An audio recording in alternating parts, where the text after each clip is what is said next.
Welcome to the Playbook Show. I'm your host, Marcus Carter. The Playbook Show is about mind state, mindset, financial literacy, group economics, and more. I'm here with the founder, my brother Kenneth. I'm also here with the co-founder of the Blockchain Bully, my brother Jay. How you brothers been doing? I'm Doing well, good, King. King. Yep. Glad to be here. That's good, man. I want to start out. I got a little something I want to read right here, and then we gonna get off into some solutions and some issues that we have in our community. Look back at a few generations and see if that's what you want to continue your bloodline. If not, you have the power to change. You know, we're gonna talk about parents and stuff today. Why it will be hard for the youth to develop into greatness if the parents aren't willing to change their mindset, mind state with some daily solutions. So, brother, let's talk about some solutions. First, let's get into some problems that we have in our community that we see every day, and then let's talk about some things that we can do as a community to get them things better. Man, the first thing I would probably think is, man, if I could think about something that would start helping our youth and helping families, would be change the way we speak to our children. I think that's the most important thing to start it all out before we get into money and tactics and this, that, and the third. I think a person should should learn to speak to their children in a peaceful manner. I think that's very important. Because a lot of times we wake up, people wake up their children hollering, "Get your ass up, it's time to go to school, you taking too long," and you got to hear all this clutter in your mouth while you supposed to be going into a situation where you're going to learn. So I think, man, we have to, and vice versa for bed.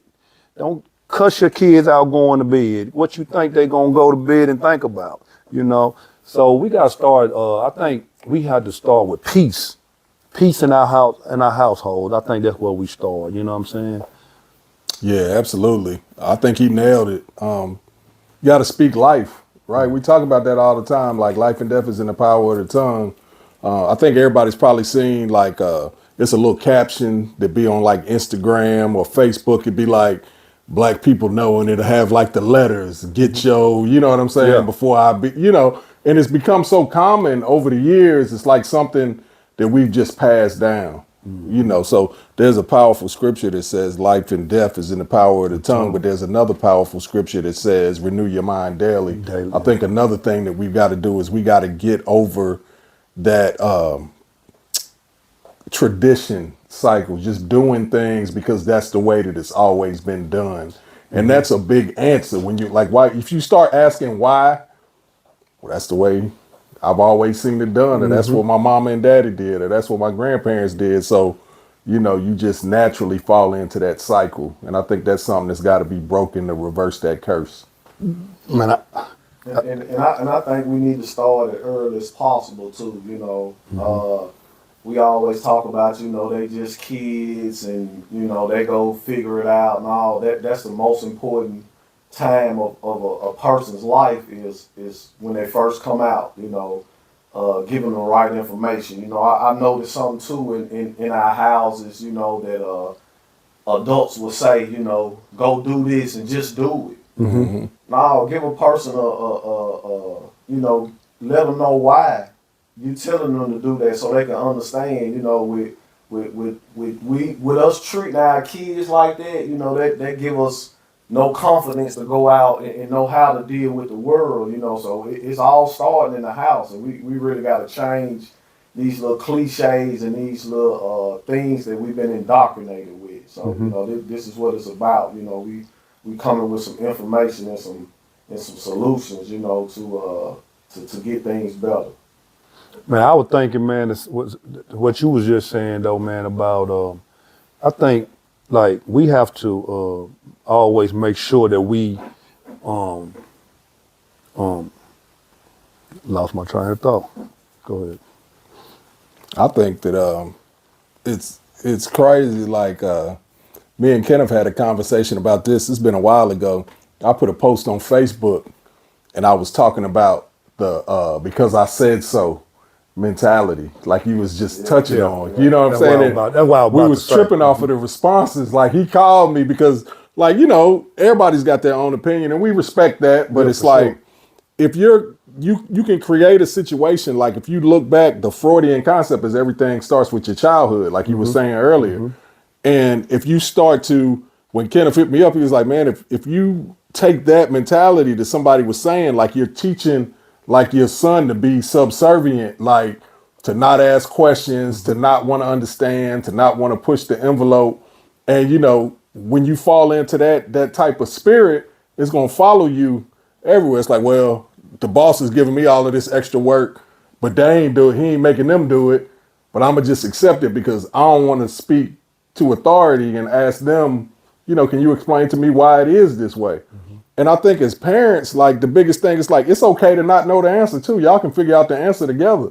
But if they ask why, like they're really a sponge taking this in. And if the response is, well, because I said so, there's no elevation in that. Right.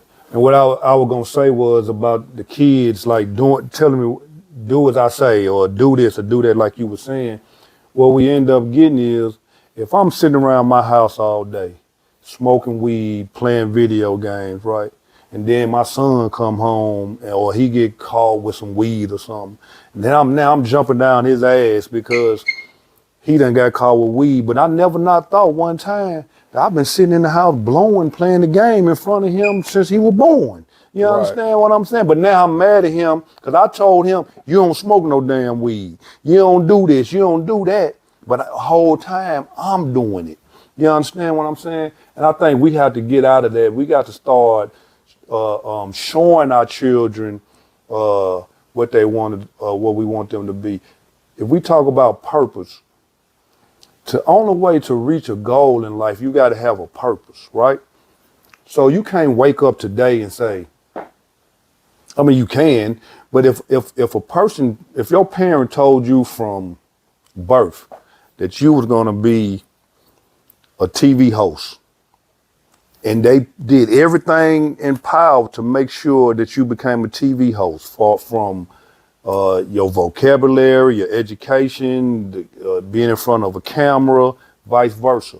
Then more than likely, now you have a goal, an aim, a purpose. A lot of times we tell our children, like you said, you'll figure it out or you'll figure out what's best for you. And they go through life most of the time not really having a real purpose. So they don't have an aim. So they just out here just living. And I think, and we have examples.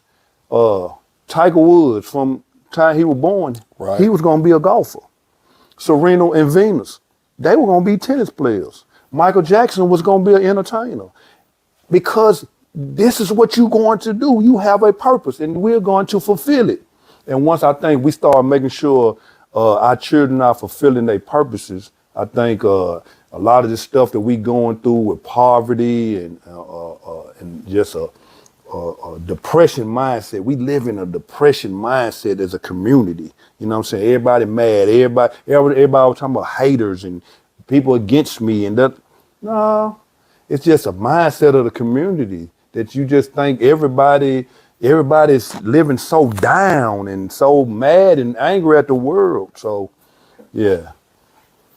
Yeah, I had wrote something down, man, about educating our kids at home, you know, and not just allowing them to go to school to get indoctrinated, you know what I'm saying? So if we educate our kids at home, you know, I'm not saying anything is wrong with school, you know, we gotta use our tools, you know, everything is a tool, you gotta use your tools to get what you need to get. But you know, if you educating your child at home, when you send them to school, they gonna know the difference and what's Right. going on. So Right. you know, let's speak about how important that is to really educate our kids at home. I feel like educate. Have you ever thought about this? Have you ever met somebody from a different culture? May they be English or Irish or wherever they from? They know their history. They know And their their culture. background. They know and they proud of it. They stand on it. You ask the average black man, black woman, or child, who are you? Where you come from? What you about? They don't know. They just don't have a clue. You hear children all the time, black children all the time, always talking about they African or they, you know, like it's a bad thing to be an African. But that's their descent. But you know why they think like that? Because nobody never taught them at home who they are, where they come from. All you know is that the Africans come from Africa and they were slaves. But that's not true. We way much more than that. But I think we need to start teaching our children our culture at home. Culture is important. Where we come from is important. Everybody didn't come from Africa.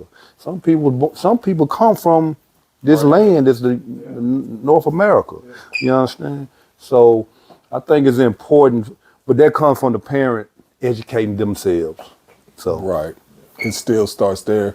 And Ken, you say something that's powerful all the time. To know thyself is to know God. So when you start talking about that like divine connection, I think that, you have to educate at home because as parents, we know the system is all indoctrination.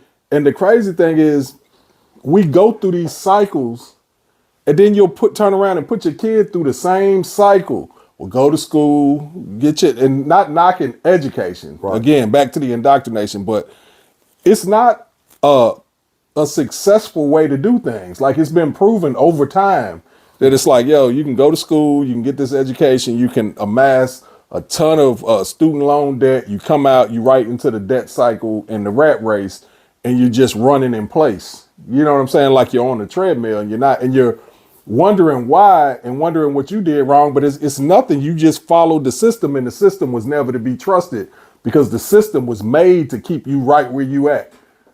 So when you start to understand that, I listened to, and it's funny because I had never heard this person say this before, but I'd said it like a few times. Barry White was talking about like, we are gods. You know what I'm saying? It tells you in the Bible that we're gods. You know what I'm saying? Ye are gods and children of the Most High. But, he was like, you got the power to create life. You got the power to take life. These things are the things that make you, you know what I'm saying? So to your children, you are God. Like, Right. This is their first example seeing you. So when you go down that path and, I don't knock nobody or tell nobody had a parent, but my thing was like, I got beatings growing up. And one of the things I was like, I ain't never gonna beat my kids. You know what I'm saying?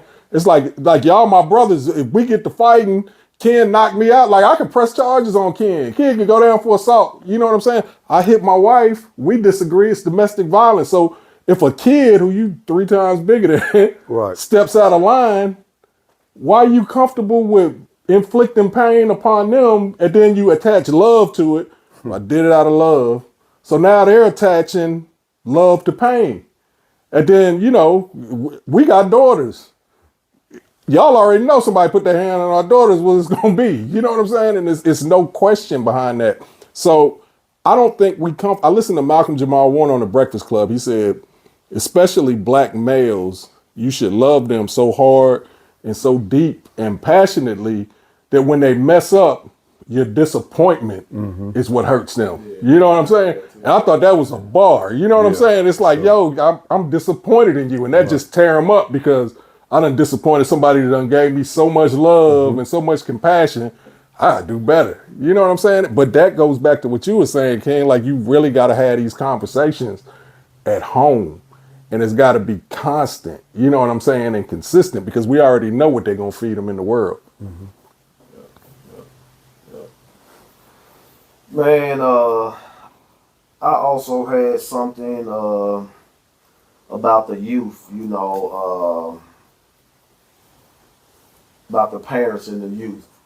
It's tax season is coming up, so our neighborhoods and stuff, they feel like they're finna have a lot of little extra bread to do, some extra stuff with, giving it right back to the 1%, So can y'all share a little couple of things, about some investments and things that parents can do to jumpstart their kids' future? Man, yes. I was just thinking about this the other day, man. I got a plan, right? And I look at it like this. If you've been broke all year, right? You've been struggling, but you paying your bills, you just don't have extra for much, right? So say you get your income tax and you get $5,000, right? We just use 5,000. Some people get more, some people get less. We're gonna use $5,000 as the average number. If you hold that $5,000 to the next tax season, which will, let's say 12 months, now you have $10,000 for just holding it for 12 months. Don't count you were broke all this time. Say from February the 1st, I get $5,000. I'm not gonna spend a penny until next February the 1st. Now you up 10 bands in just a year. Just a year time. You know how hard it is to save $10,000 in a year? It's almost impossible for a lot of people. So if you can just be disciplined, I ain't had it all this time. Right. Why is it so important that I go out and get a new car or go buy some living room furniture or go get my nails and hair done? If you haven't done it in the last year, why do it now? So I feel like if you just be disciplined enough, man, to just hold back for 12 months, that'll give you a leg up on. Now you got down payment money on a home or enough money to start a business. We will having a business spotlight with the owner and operator of Shades of Beauty, India Carter. How you doing, Queen? I'm doing good. Good. So in this business spotlight, we're gonna talk about different businesses and what it takes for them to be successful. So we starting with the Queen India. She's a producer of the Playbook show. So we want to make sure that she gets her word in and get to say and let us know how Shades of Beauty came about. So my question to you, Queen, how did you get the idea of Shades of Beauty? So when I came up with the name Shades of Beauty, I was actually working in corporate America at the time, and I was just sitting at my desk and I was trying to think of a good business name for my business. And not only do I service men and women, I also service kids and everybody of different backgrounds. And so I just thought Shades of Beauty would be a perfect name because no matter what your shade is or what your gender is, you are welcome here inside of Shades of Beauty. So that's how I came up with the name. Okay, cool. So what was your original plan for Shades of Beauty? Originally when I first started, I did not see Shades of Beauty going as far as it did, or as far as it is at this point.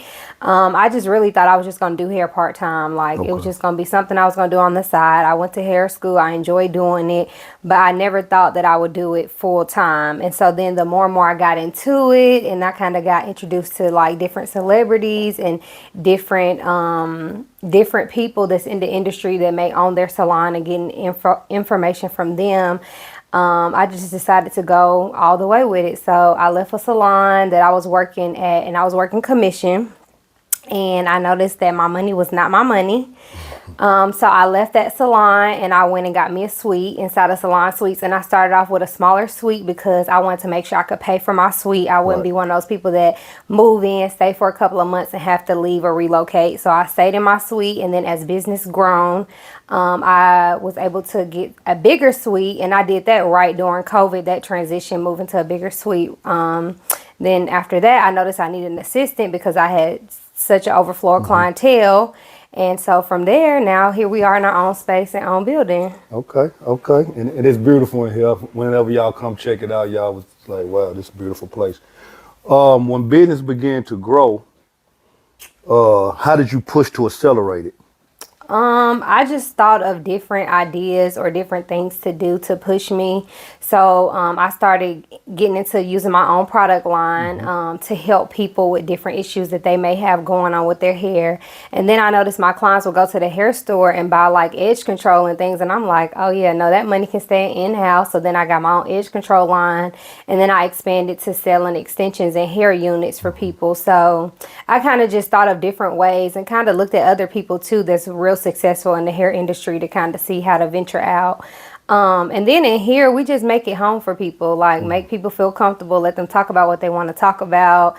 The celebrities that come here and get their hair done, they don't have to feel like people are going to be all in their face, things like that. We just treat everybody, with the same utmost respect. Right.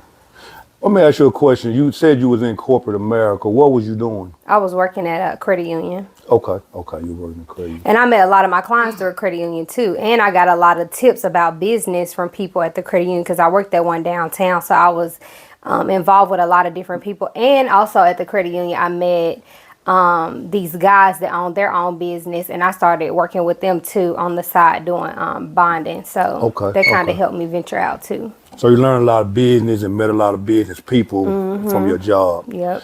Note, take advantage of your job. Don't let your job take advantage of you. So how important is your team to Shades of Beauty? Team is very important to me, especially a team that has the same mindset and the same drive as me. Because without that, the business will not thrive. So when I say the same mindset, like time is very important, being on time, treating everybody the same way, giving everybody the same equal level of customer service, answering any questions people may have. So team is very important for me because then too, I wouldn't be able to be as far as I am without a team of people. Sure. So The team is very important. So what kind of mindset do it take to be successful in the beauty industry? So I would say it takes a strong mindset. I would say a mindset of integrity, a mindset of just being open with yourself and open with other people, because you're going to get a lot of people of different walks of life, a lot of people that think differently from you, people that don't see time as important. People that's not used to great customer service or used to nice things, because like within a couple of months of being in this space, we had to get it repainted just because people just don't care. They're not used to nice things. So I would say it takes a strong will and mindset, and then you become people therapists too at the end of the day. So you hear all their problems, all their issues, so you have to kind of learn how to cut that off and not take it home. And it takes a real strong mindset, I will say that. Yeah. And you have your slow days. You can have days where you're like, I'm not making no money. But I just say you use those days to push towards doing something extra towards your business, whether it's looking into starting your own product line or upgrading your website or working on your content, things like that. So that's what I take advantage of when I'm not super busy. I think that's a great point that a lot of time in business, entrepreneurs, they get a slow point and they just sit there and wallow in the slow point instead of taking time to make the business better, work on things that'll make the business better. If it's your website, if your products, it's your service, whatever you may offer. So I think that's a very important point that you brought up, that even when it was slow, you done things to help the business be better. What's next for Shades of Beauty? What's next? I would really like to start mentoring other young ladies and getting into some schools, which I have called around to some hair schools. So that's what's next on the drive for us. And teaching people the background, the basics of hair, because in hair school, they just teach you the bare minimum that you need to pass. People that really love what they do and are very interested in into hair and taking care of hair. So, and then teaching people a good business mindset too, because a lot of people do hair, they just feel like customer service is not a thing. And I hear a lot of complaints about that from other people that have been to other stylists, or they're sitting in the salon waiting for hours on hand, and nobody wants to do that. So just bigger, better things, and hopefully another building, whether it be another salon or a men's lounge or event space, just pushing things where more people can come together, we can work together and all go on the up and up together. Cool. So this is India Carter, the Queen. Tell us how to get in touch with you, where you located, where your websites, where's your Instagram, all that good stuff. So we are Shades of Beauty 615 on Instagram. Our website is www.shadesofbeauty615.com. Our phone number is 615-457 0406, and we are located at 331 Waldron Road, Laverne, Tennessee, Suite 300. And we're open for any questions. You can text or call our phone number, or you can reach out to us through Instagram. Our booking site is on there. You can also Google Shades of Beauty 615 to read reviews, get to our booking site. Any information you may have is on there too. Cool. So anybody that want their hair done, nails done, Shades of Beauty offer a lot of things. Also, if you're looking for classes, mentorships in the industry, or just mentorship in business, reach out to the Queen, and she will be available to you. All kind of things that you can invest your money in for kids. If you want to do it for your children, it's a 529 college plan. That's, I think, that you can invest in from whatever age, but it pays their college by the time the college is done. And then they got RA custodial accounts that you can put your money in RA for your child. They have brokerage custodial accounts that you can set up for you. Me personally, I would rather put money into an account for in a VOO custodial account and buy VOO with it. That way, when the child becomes 18, 20, 21, they don't have to just use the money for college. They don't just have to use them. They just take the money and then do whatever they want to do with it. I think that's a better plan. But all that work though, it all works. It all works. It all works for everyone. I just think we need to. If you don't know, just ask. A lot of times people be sitting around you every day and you won't even ask, and you end up year after year buying that same furniture, buying a car. Just keep on doing the same thing every year. Eventually, you gotta break the cycle. Yeah, I agree, man. We spend way too much on liabilities instead of assets.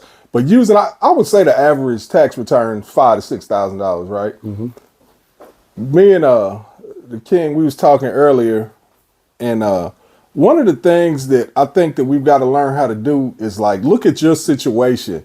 Master your credit, like pay your stuff off if you in that situation, because you're really no good to your kids if you in the cycle and you can't show them what it looks like. You know what I'm saying? Like you got that little credit card balance and you can pay that off. You know what I'm saying? Pay it off. You can invest in, education, like into your mind, like, okay, I'm gonna get this program on stock options or binary. Like I'm gonna learn how to do this skill set so I can teach them how to do this skill set, And like you said, you take that $5,000, you could take, I learned this from Ken, you can take $1,000 depending on their age, right? And you can find you an ETF and you can say, I'm gonna put half or at least $1,000 every year into this ETF over time. But then whatever I can through the year, it ain't gotta be a lot. Maybe I can only put the 1,000 in every year. But if I do this and I got a kid that's 4 or 5 and I'm doing this for the next 12 years, when they graduate, they got something, a tangible asset. But we've got to really start thinking about, it's a cool term, but really you got to start thinking assets over liabilities, like earn your leisure. I think they really, when they coined that phrase, there's got to be a paradigm shift in your thinking. It's like, do I need this or do I want this? And what can this bring me? So if you putting your money on assets and you making sure that everything is clear and you can understand this credit and start mastering this credit, like you giving them a leg up just by educating yourself to pass that education on. Mm-hmm. Very important. I think what you said is important. Man, the King was having a talk about having putting money into account for a baby. The King have a daughter on the way, and so if you just do that, $1,000 for Christmas or whatever you can, but $1,000 for Christmas, $1,000 for birthday, simple as $100 a month. $100 a month. By the time that child is 18, that will put them around 105 to 112,000 if you start as a newborn child with just $100 a month and making sure you put $1,000 for Christmas and birthday. For 18 years, that child will have over $100,000. And I don't care if it's in the year 2050, 2,100, whenever the time comes, $100,000 is going to be $100,000, and you can always take that money and build on your wealth. And by that time, that child should have a great amount of wealth. I mean, and I mean knowledge. When I say wealth, a great amount of wealth in their head. That way, they can go on and take that and do whatever. Just think about having $100,000 to start your life. Yeah, $100,000 to start life. On top of you have successful parents, because you wouldn't have $100,000 if they didn't put you in position. So they've been educating you on business, mindset, eating, all that, all your life. That's all you know. So, you know what I'm saying? That child will go on to do some amazing things, and that will cut down on what we go through in our communities with all these kids out here robbing and killing. And, you know, I went to juvenile, and a little girl and a little boy was in there, 15, 16 years old. They killed their friend over some shoes, you know, and the kid was a football star. So it's kind of like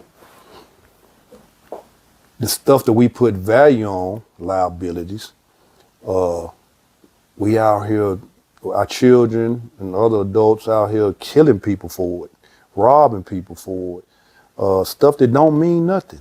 You know, what are you gonna do with a pair of Jordans after you wear them? They don't, nobody wants them anymore. They're not worth anything. You can't resell them for a profit. So I just think, man, we have to stop. But again, let me rewind. As parents, we have to stop putting some more value on liabilities, though. You know, we think because our child has on the latest and the greatest that we are these hell of a parents. Or if our child go on to college with a $70,000, $80,000 debt, we on line talking about, oh, my baby in college, my baby in school. Again, this is not a knock on education, but it's not worth the $70,000, $80,000 debt. It's just not worth it. With interest. Yeah, with interest. With interest. You'll never pay it back. So it's very important.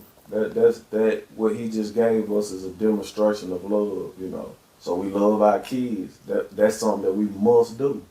We must do that. If we love our kids, we must start to putting up for our kids so they'll be in better positions than what we are. You know, I just asked a question at the beginning, you know. Look back generations from generations, you know. Do you like what you see? And if you don't, you have the power to change it. Yes, sir. You have the power to change it. Just get up and do something about it. And then, you know, with that being said, with all that, you know, I got one more thing that I think is very important. Content that we consume. Content that we consume. You know what I'm saying? That's the one right there. Let them know, you know, we're going to leave out with this, Kings, and, you know, let them know how important it is, because all them Jordans and them outfits and belts and stuff y'all buying it because of the content that you consuming every day. So you need to change that content that you consuming. Cool. Man, my son came to me this morning, and it's funny, man, like how stuff come full circle. Before I elevated, you know, consciously, like I remember like a few years ago, you know, I'd be sending him clips of like a basketball move or, you know, Ja Morant dunk. Now I'll be sending them podcasts, you know, 19 Keys, Billy Carson, Earn Your Leisure. He told me this morning, he said, you need to check out that 19 Keys and Dame Dash. Yeah, high level conversation. So what we consume, we have to be conscious of, as well as like if they see us consuming that and that's what's on the TV when they come in, they paying attention more than what you think. You're like, oh, my dad be watching that. Oh, my mom be watching that. You know what I'm saying? It makes a huge difference because we consume that they purposely put a lot of garbage out there. Like, you know, a few months ago, they was talking about how, you know, these other countries, like they have stuff on their TikTok, like math and engineering and science projects and stuff like that. China. Yeah, ours is, you know, a little goofy video, somebody running and falling, you know, something to make you laugh. You know, everybody's copying the same little voiceover, doing their version of it, man. And you just like going in a circle, and you ain't elevating at all. So I think that's probably one of the heaviest, like, and you don't realize it, but it's subconscious. Like you might not be paying attention to it, but you absorbing it. Like they say, you can put on, and I do this now. Like I'll go to sleep listening to podcasts and stuff like that because even though you might not be, Ken, you brought that up in book club one day. Like if you got an audio book, even if you fall asleep listening to it, you're still absorbing, You're taking it in. something positive. The vocabulary, what's being said, like that is getting into your consciousness. We really got to do a better job of that holistically as a community, man. Like they'll put stuff on there. You know, they got whole channels dedicated to fights and, you know, school fights and bar fights. And, you know, it's just a bad cycle that they want to feed you. So you got to seek that out and make sure that they understand, like, you need to be elevating your mind. That's where you're going to find your peace. Like Ken was saying earlier, that's your wealth, your knowledge. Nobody can take, they say they can't take the education from you. It's the knowledge that they can't take from you. Yeah. And man, as far as content, man, I was telling somebody about a younger person the other day about how a lot of people always say, well, we didn't have access to that information about stocks and credit and buying real estate and this, that, and another. But the young people of today, let's just say 30 and under. Like you grew up with this stuff. You grew up with YouTube. You grew up with Instagram. You grew up with Facebook. But it also goes back to what are you watching while you're on there? Are you watching the pages that's talking about fixing your taxes, credit, real estate, how to invest? Are you watching those pages, or are you watching pages that spread negativity? The Shade Room is one I can come well off the top of my head. Hip Hop is Life. These things are designed to distract you, and you think it's entertainment, but it's really to distract you and keep you dumbed down while the rest of the world is feeding off this education and using and taking advantage of it. So as parents, we do have to make sure that we are not sitting in front of the screen all day unless we're learning, far as the TV. You know what I'm saying? People come on work, they kick out the shoe, they sit back on the couch, and they know daddy on that. They know where daddy's spot at. Well, daddy's spot need to be somewhere with a book open or in front of a computer screen somewhere. Or if you are looking at TV, it is a podcast or some kind of educational tool. Because if you don't, man, you're going to keep looking at education as a distraction. And everything else you watching is more important. You understand what I'm saying? But the whole time, though, you vibrating at a low level, and the rest of, and your life is also at a low level. They're just keeping 1,000. We can think of people that make six figures. They broke because they don't have the financial education to do with it. We got people that made 35,000 that's sitting on $1 million. It's all about what you focus on and where you want to put your money at, your extras at, because we all have extras. Every last one of us have extras. And so it's all about that. So content absorption, if that's a word, absorption, it's very important, man. You can go down my Instagram, it's like school. I don't follow none of that crap. You know what I'm saying? I got some people I follow that sometimes post some crazy stuff. But for the most part, though, you can go on my Instagram by itself. I don't have to teach you nothing. You can go on my Instagram by itself and just scroll down and you will get a lesson.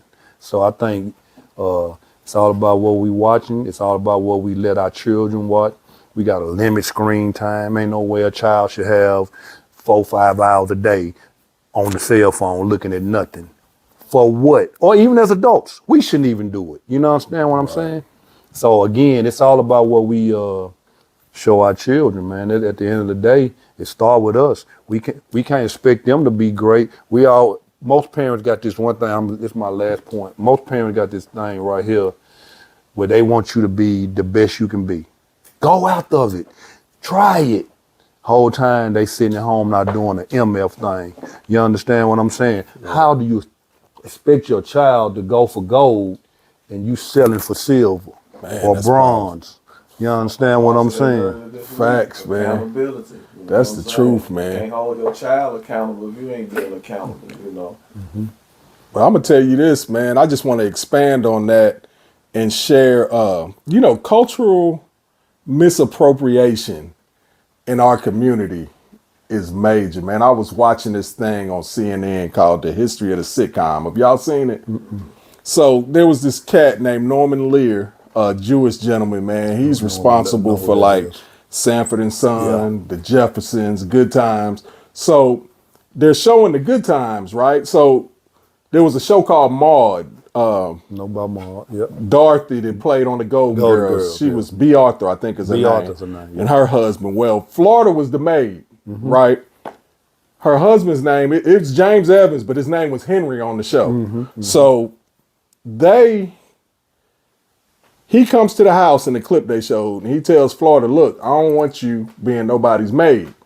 And she explains to him, she's like, there's no shame in this. She said, you know, your mother was a maid, and she was able to put your two brothers through college, and that's how you became a fireman. You know what I'm saying? And, you know, they clap, and they come back, and they like, well, we knew we had something here.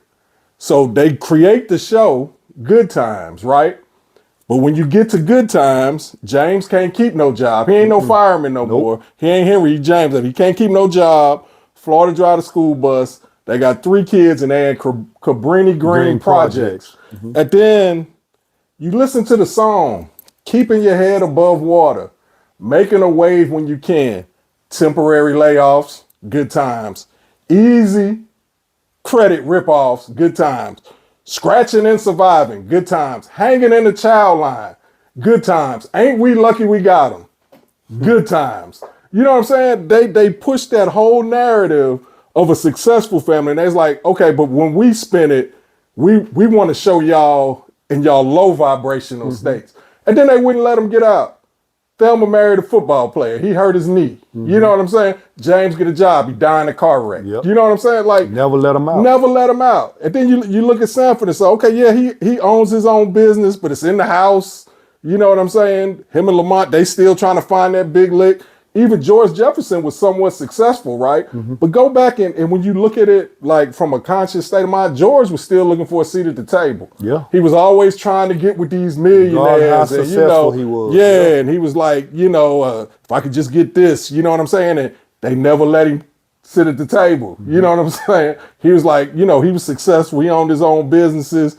They stayed in a nice apartment with a doorman, but it was smoke and mirrors. You know what I'm saying? We got the maid, we got the little apartment, but we still ain't where we need to be. And they never let him get to where he needed to get to, man. So they push that subliminally, like, oh, it's okay that you like that. You know what I'm saying? That's the way that it is for your people. And, when you think about it, it's like, wow. Yeah. They really did that and pushed that on the culture, and everybody absorbed it because you just happy to see black people on TV. But the message was totally skewed. And there's no way that wasn't done on purpose. Oh. Yeah, all of it. Wasn't done on purpose. Everything is intentional. So, we got to pay attention, y'all. Got to pay attention. We got to do better. That's what the playbook is here for. We a community. We still learning, we still growing. And we here for you.